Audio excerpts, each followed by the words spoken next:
कल तक हम लेखांकन के उद्देश्य, आवश्यकताएं, इनको बारे में पढ़ा था। आज हम पढ़ेंगे लेखांकन के सिद्धांत के बारे में। सिद्धांत की जहां बात आती है वहां हम दो चीजों के बारे में विशेष रूप से पढ़ेंगे। एक है अवधारणाएं, लेखांकन सिद्धांत, लेखांकन सिद्धांत, लेखांकन के सिद्धांत। सिद्धांत में हम दो चीजों को पढ़ेंगे, खासकर एक पढ़ेंगे अवधारणाएं, एक पढ़ेंगे परंपराएं।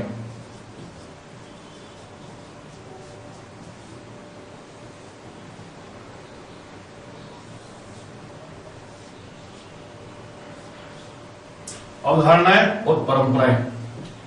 अवधारणाएं वे सिद्धांत होते हैं जो सामान्यतः सभी पक्षकारों द्वारा बिना किसी आपत्ति के स्वीकार कर लिए जाते हैं या स्वीकार करते हैं। सर्वमान्य जो बातें होती हैं उनको अपना अवधारणाएं कहते हैं। लेखांकन के बारे में कुछ अवधारणाएं हैं, उनको एक एक बिंदु आप पढ़ेंगे। पहला है अलग अस्तित्व की अवधारणाएं। अलग अस्तित्व की अवधारणाएं, अलग अस्तित्व की अवधारणा।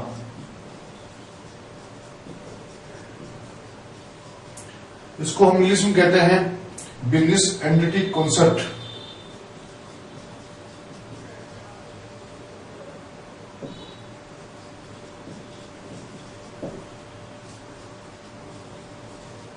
Business entity concept. इस कॉन्सेप्ट में खासकर हम वो देखते हैं कि एक बिजनेस को और बिजनेसमैन को अलग अलग माना गया है। बिजनेसमैन को अलग माना है और बिजनेस को अलग मान करके, और इसमें हम व्यवहारों को लेखा करते हैं, लेखांकन कार्य करते हैं। बिजनेसमैन को हम बिजनेस में शामिल तो करते हैं, लेकिन उसको अलग मानते हैं।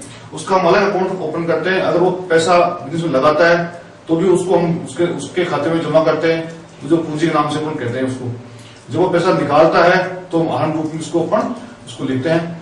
मतलब इसका मतलब यह है कि लेखांकन करते समय लेखापाल को ये ध्यान रखना चाहिए कि बिजनेस जो कर रहा है, जो व्यापार कर रहा है, व्यापार अलग होता है और व्यापारी स्वयं अपने आप में अलग होता है।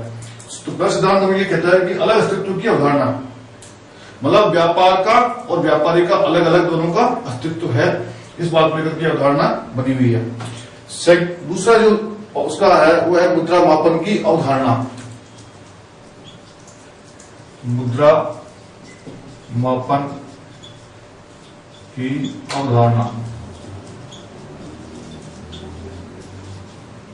इसमें हम इसको इंग्लिश में बोलते हैं मनी मेजरमेंट कंसेप्ट।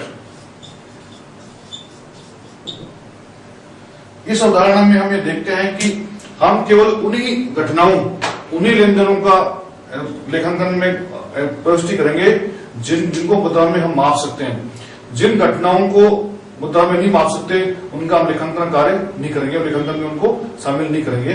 इसको कहते हैं मुद्रा मापन की अवधारणाएं। जैसे कुछ घटनाएं ऐसी होती हैं व्यापार के लिए जो महत्वपूर्ण तो हैं, लेकिन उन घटनाओं को हम मुद्रा में नहीं माप सकते। जैसे अपने व्यापार के महाप्रबंधक का बीमार हो जाना, जब महाप्रबंधक बीमार होंगे या कोई उच्चाधिकारी बीमार होगा तो उससे व्यापार के नियंत्रण पे, व्यापार के नेतृत्व में फर्क पड़ता है। उसके व्यापार की जो बिक्री है उसमें फर्क पड़ता है, व्यापार के कार्य संचालन में फर्क पड़ता है। लेकिन उससे जितना उसकी वजह से फर्क पड़ रहा है उसको हम मुद्रा में नहीं माप सकते। इसलिए ऐसे जो घटनाएं हैं, महत्वपूर्ण घटना है, इसको हम लेकिन उसकी एंट्री, उसकी पुष्टि हम लेखांकन में नहीं करेंगे। तीसरा आता है द्विपक्ष अवधारणाएं। द्विपक्ष अवधारणा।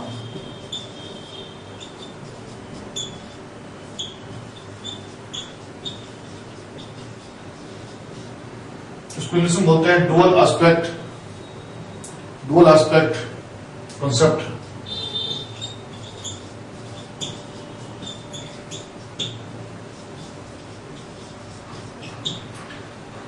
जिस तरह एक सिक्के के दो पहलू होते हैं, उसी तरह से प्रत्येक सौदे, प्रत्येक लेन देन में दो पक्ष होते हैं। एक पक्ष लेता है, एक पक्ष देता है।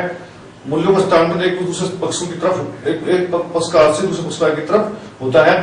तो इसमें यह माना गया है कि प्रत्येक लेखांकन की जो लेन देन है उसमें दो पक्ष शामिल होते हैं और दो पक्षों में ही हम उसका लेखांकन करते हैं। जैसे हमने माल बेचा, तो जिस व्यक्ति को माल बेचा है उसका खाता अपन डेबिट करते हैं और माल का खाता अपने करते हैं क्रेडिट करते हैं। तो इसमें दो पक्ष हो गए, एक माल और एक उस व्यक्ति का खाता जिसको हम माल बेच रहे हैं। तो इस तरह से इसमें ये बताया गया है कि प्रत्येक सौदे के या प्रत्येक लेन देन के दो पक्ष होते हैं और दो पक्षों में हम उसका बराबर लेखा करते हैं और उसकी जो राशि आएगी वही बराबर आती है, तभी जाकर हमारा बैलेंस बन पाता है। इसका मतलब यह है कि हमारा जो अकाउंट्स है, हमारा जो लेखांकन है, इसमें जो दो पक्ष होते हैं, एक होता है इसको बोलते हैं नाम पक्ष, एक बोलते हैं जमा पक्ष। ये जैसे अपने तराजू होती है उसके दो पलड़े होते हैं, उसके तरह इसमें बैलेंस होता है, दोनों पक्ष में बराबर बैलेंस इसमें अपन रहते हैं, तब जाकर के हमारा अकाउंट सही माना जाता है और सही इसको अपन करते हैं। थर्ड अपना होता है लेखांकन अवधि अवधारणा। फोर्थ 4 नंबर होता है लेखांकन अवधि अवधारणा।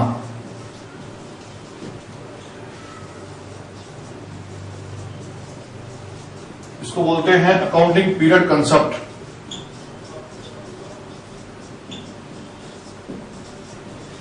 पीरियड कंसेप्ट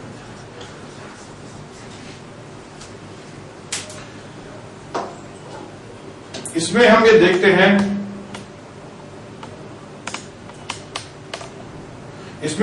हैं, कि लेखांकन किसी विशेष अवधि का किया जाए तो इस विशेष अवधि का किया जाए और उसका जो परिणाम, एक विशेष अवधि का परिणाम निकाला जाए।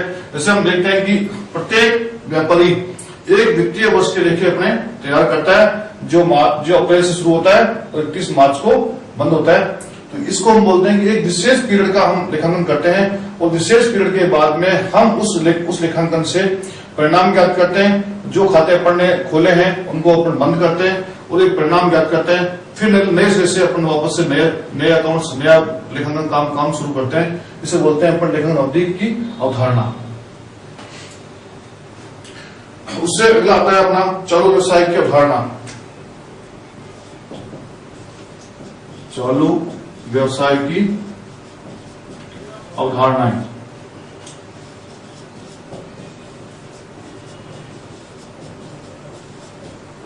इसको बोलते हैं going concern concept. Going concern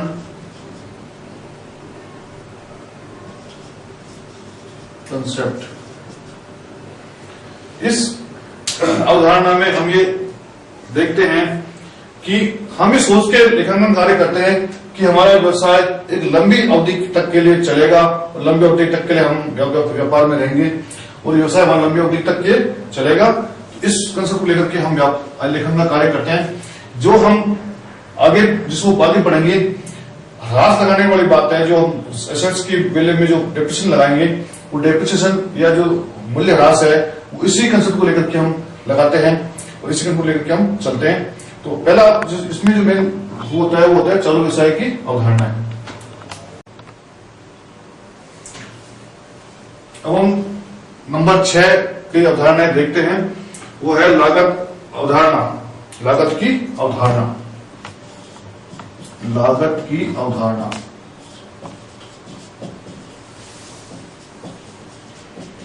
English में कहते हैं कॉस्ट कंसेप्ट।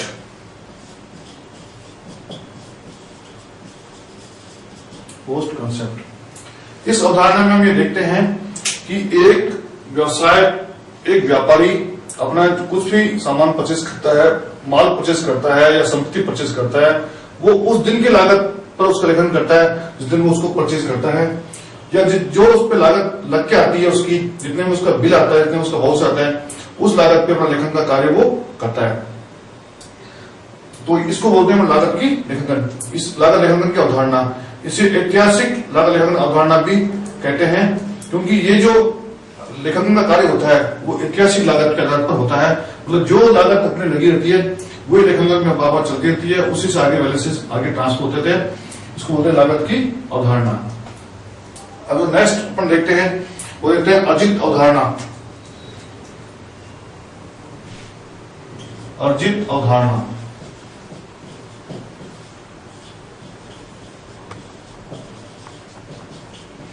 इंग्लिश में बोलते हैं एक्चुअल कंसेप्ट।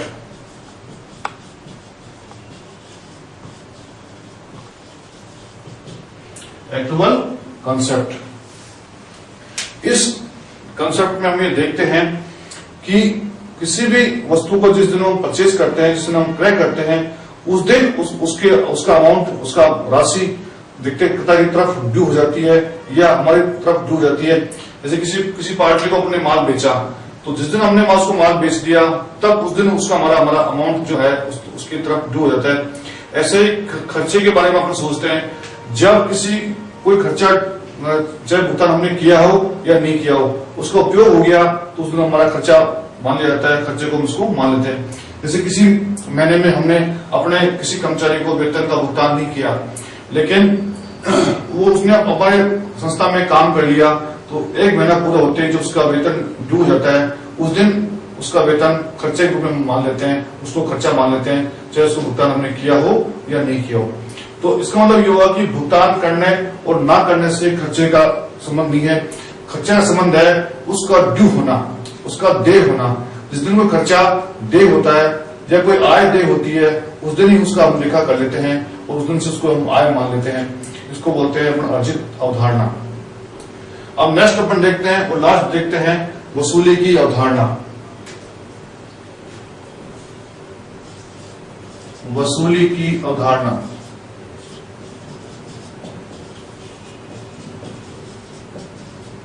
इसको बोलते हैं रियलाइजेशन कॉन्सेप्ट। रियलाइजेशन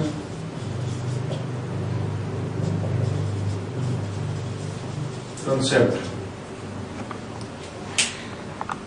ये अवधारणा बिक्री के संबंध में है।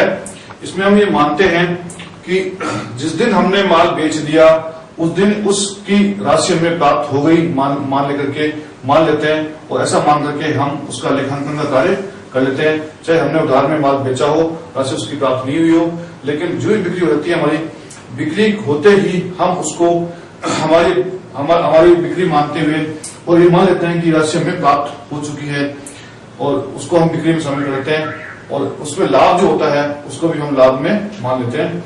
इसको बोलते हैं वसूली की अवधारणा। अब हम इसके आगे बढ़ेंगे, लेखांकन की परंपराएं। परंपराएं वो होती हैं जो एक लंबे समय से चलती रहती है और बाद में जाकर के वो परंपरा व्यवहार बन जाती है।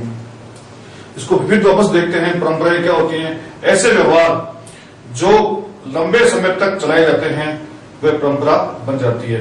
कुछ ऐसे एक्टिविटी, कुछ ऐसे कार्य होते हैं जो लंबे समय तक अपन करते हैं तो परंपरा बन जाती है। जैसे हम देखते हैं कि रक्षाबंधन पे हम लोग राखी बांधते हैं, तो ये राखी बांधने की परंपरा चल गई और हम एक परंपरा चलती आ रही है, उसको हम निभाते आ रहे हैं। ऐसे हम देखते हैं दिवाली पे दिया जलाने की परंपरा पहले कभी चली होगी और उसी परंपरा के आधार पर हम लोग दिवाली पे दिए जलाते हैं। इसी प्रकार से लेखांकन के कार्य में भी कुछ परंपराएं पूर्व से चली आ रही हैं, उनको हम भी आगे निभाते हैं, क्योंकि उनमें कुछ अच्छाई है, उन अच्छाई को देखते हुए हम आगे बढ़ाते हैं, इसलिए इनको हम बोलते हैं लेखांकन की परंपराएं। उसमें पहली परंपरा जो है हमारी है वो है रूढ़िवादिता की प्रथा।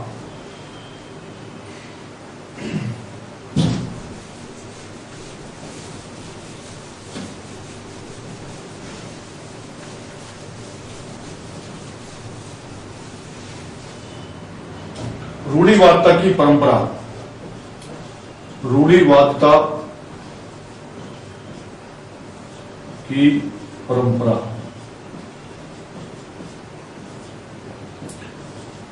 इस परंपरा में हम ये देखते हैं, हम ये पढ़ते हैं कि इस परंपरा में देखते हैं, पढ़ते हैं कि किसी भी व्यापार में अगर कोई हानि हो रही है तो उसका हम लेखांकन करेंगे, उसको हम उसका ध्यान रखेंगे, उसको देखेंगे। अगर लाभ हो रहा होता है तो उसको हम, अगर लाभ हो रहा है और उसका लेखांकन करना आवश्यक नहीं है तो हम उसको टाल सकते हैं, उसको हम इग्नोर भी कर सकते हैं। जैसे स्टॉक का मूल्यांकन की बात अपन करते हैं। स्टॉक का मूल्यांकन हम या तो बाजार मूल्य पे करते हैं या उसका लागत मूल्य पे करते हैं। अगर बाजार मूल्य पे करने से हमें ज्यादा लाभ होता है तो हम उसको लागत मूल्य पे ही उसका मूल्यांकन करते हैं, क्योंकि लाभ को हमको इग्नोर करना है।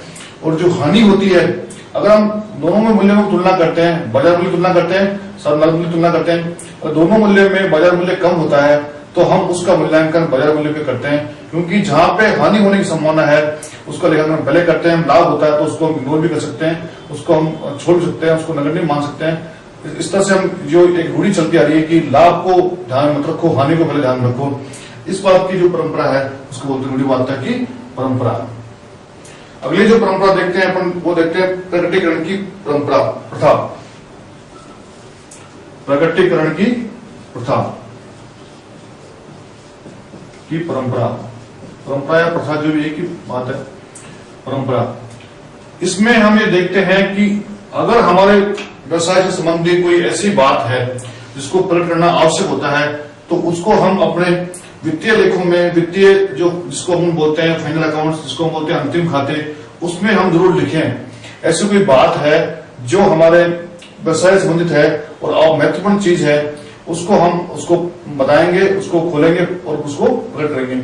हमने अगर हमारे वित्तीय लेखांकन का कार्य किया, वित्तीय विवरण बनाए हैं, उसमें कोई चीज पूर्ण रूप से दिखती नहीं है या उसमें पता लग नहीं पाता, तो हम उसको इतना ओपन करेंगे, खोलेंगे उसको कि पता लगे सामने वाले पढ़ने वाले को कि इसमें ये बात है। तो महत्वपूर्ण चीज को अपन छुपाएंगे नहीं, उसको क्या करेंगे, प्रकट करेंगे। इसको बोलते हैं प्रकटीकरण की परंपरा बोलते हैं। अगली आती है एकरूपता की परंपरा। एकरूपता की परंपरा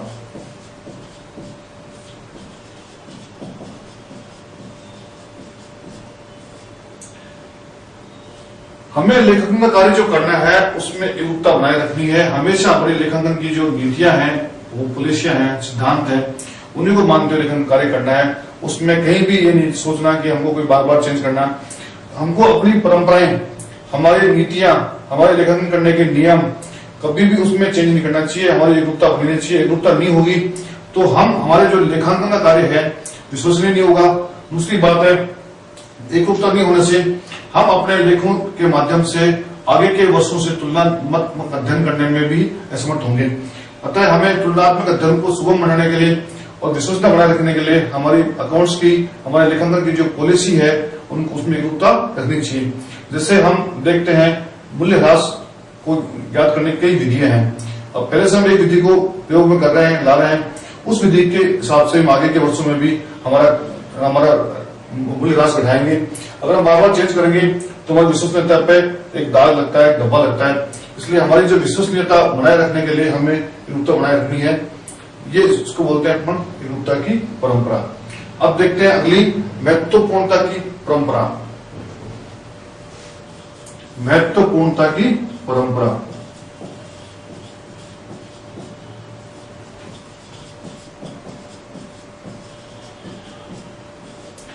इस परंपरा में यह बात आती है कि जो महत्वपूर्ण चीज है उसको हम बड़े रूप में लिखें, और जो महत्वपूर्ण नहीं है, जो लेखांकन करना आवश्यक नहीं है, उसको चाहे हम छोड़ भी दें तो कोई बात नहीं है। लेकिन जो महत्वपूर्ण चीज है, महत्वपूर्ण घटना है, महत्वपूर्ण कोई लेन देन है, उसको हम जरूर लिखें। हमारे वित्तीय लेखांकन जो करते हैं उसमें ये महत्वपूर्णता की परंपरा को हमें निभाना है। जो हम अंतिम खाते तैयार करते हैं उसमें भी कोई महत्वपूर्ण अगर कोई ऐसा बिंदु है जो अंतिम खाते को प्रदर्शित करने में आवश्यक है, तो उसको भी हम उसमें अंतिम खातों में लिखेंगे। एक नोट, अलग से नोट लगा लिखेंगे कि ये इसमें महत्वपूर्ण बिंदु है। जैसे हमारे व्यापार में कोई कोर्ट केस चल रहा है और कोर्ट केस के होने से हमारे पे कोई बहुत बड़ी लायबिलिटी आने वाली है, कोई दायित्व आ सकता है। अगर केस हमारे पक्ष में नहीं होगा, दूसरे पक्ष में हो जाएगा, पार्टी पक्ष में होता है, तो हमारे पे कोई लायबिलिटी आती है, कोई हमारे पास कोई देयता आती है, तो उस देयता आने वाली है, हमको पता है इस चीज का, तो उसको भी हम लिखेंगे। इसका मतलब संदिग्ध दायित्व को जो लेखांकन करते हैं, अपन लिखते हैं, वो इसके माध्यम से करते हैं। उसको बोलते हैं महत्वपूर्णता की परंपरा। मतलब कोई भी ऐसा महत्वपूर्ण फैक्ट है उसको हम छुपाएंगे नहीं, हमारे अंतिम खातों में उसको लिखाएंगे, उसको लिखेंगे ताकि दूसरे व्यक्ति को पढ़े लिखे तो उसको ये बात का आभास हो कि इसमें ये ऐसा होने वाला है, ताकि किसी को धोखा नहीं हो, उसके साथ में कोई ऐसी बात नहीं हो, इसलिए जरूरी है। अब अपन देखते हैं लेखांकन के बारे में। लेखांकन मूल्यांकन के सिद्धांत। जो लेखांकन कार्य करते हैं वो हम लेन देनों का मुद्रा में पहले मूल्यांकन करते हैं, और मूल्यांकन करने के बाद ही उसका हम लेखांकन का कार्य करते हैं। पहले लेन देनों को मुद्रा में मापन करते हैं और मापने के बाद में उसका हम लेखांकन कार्य करते हैं। तो जो हम मुद्रा में मापते हैं, लेन देनों को मुद्रा में मूल्यांकन करते हैं, मापते हैं, उसके क्या सिद्धांत है, उनको बोलते हैं अपन मूल्यांकन के सिद्धांत। सबसे पहला सिद्धांत अपना आता है मूल्यांकन का सिद्धांत में मूल्यांकन के सिद्धांत।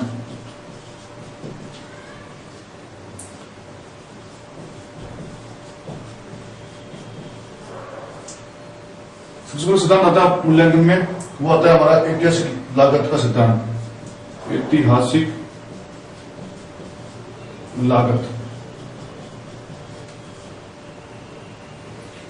हमें अपने लेखे जोखे ऐतिहासिक लागत पे रखने होते हैं और ऐतिहासिक लागत पे रखना चाहिए। ऐतिहासिक लागत वो लागत होती है जिसमें हमें वास्तव में कोई वस्तु या संपत्ति आकर के जिस लागत पे हमारे को वस्तु या संपत्ति हमको मिली है उसको हम ऐतिहासिक लागत कहते हैं। जैसे हमने कोई मशीन क्रय की, जब मशीन क्रय की उस वक्त वो मशीन 5 लाख की थी, 2 साल बाद हम देखते हैं मशीन 8 लाख की हो गई, लेकिन हमको तो मशीन 5 लाख में पड़ी है, एक्चुअल में उस पर हमने 5 लाख का भुगतान किया है। तो वो जो लागत होती है उसको हम बोलते हैं ऐतिहासिक लागत, इसमें बोलते हैं हिस्टोरिकल कॉस्ट। पहले होती है हिस्टोरिकल लागत पे हमको लेखन का कार्य करना है। दूसरा होता है चालू लागत। चालू लागत इसको हम वर्तमान लागत भी कहते हैं, इसको बाजार लागत भी कह सकते हैं। कभी कभी ऐसा होता है कि मंदी के दौर में हमें ऐतिहासिक लागत पे हमने कोई लेखन कार्य कर रखा है, लेकिन मंदी का दौर है, मंदी इतनी आती है कि किसी वस्तु की ऐतिहासिक लागत से भी बहुत कम लागत या बहुत कम उसकी कॉस्ट रह जाती है। ऐसी स्थिति में हमें जब हम अपने बैलेंस शीट को तैयार करते हैं, अपने अंतिम खातों को तैयार करते हैं, तो एक भ्रम में एहसास होता है कि कोई वस्तु की लागत ज्यादा दिखा रही है अपन ने, जबकि वास्तव में उसकी लागत बहुत कम होती है या बहुत कम। आज को अपन बेचना चाहें तो बहुत कम पैसे उसको मिलने की संभावना होती है। तो ऐसी स्थिति में हमें अपने माल का और संपत्ति का मूल्यांकन बाजार मूल्य पे करना चाहिए। इसी को बोलते हैं अपन चालू लागत पर मूल्यांकन करना, ये चालू लागत पर उसका मूल्यांकन करना। दोनों में जो लागत कम होती है उस पर हमको मूल्यांकन करना चाहिए, चाहे ऐतिहासिक लागत या उसकी चालू लागत। दोनों में से जो कम लागत होती है उस पर अपना मूल्यांकन करना है हमको। इसको बोलते हैं अपन चालू लागत का सिद्धांत। अब आता है थर्ड, वसूली मूल्य का सिद्धांत। वसूली मूल्य का सिद्धांत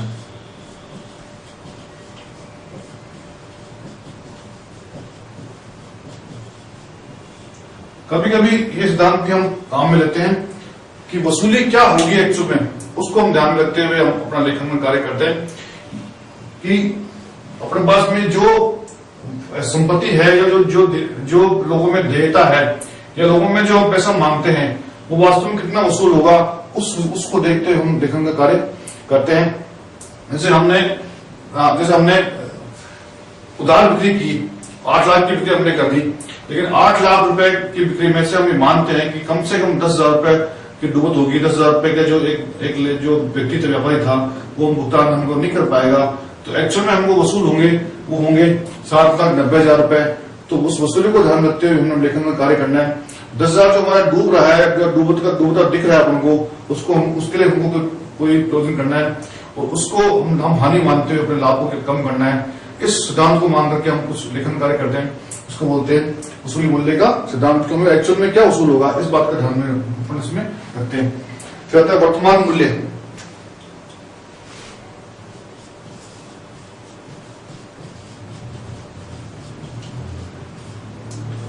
बाजार मूल्य को हम वर्तमान मूल्य कह सकते हैं कि जो बाजार में मूल्य चल रहा है वही हमारा वर्तमान मूल्य है।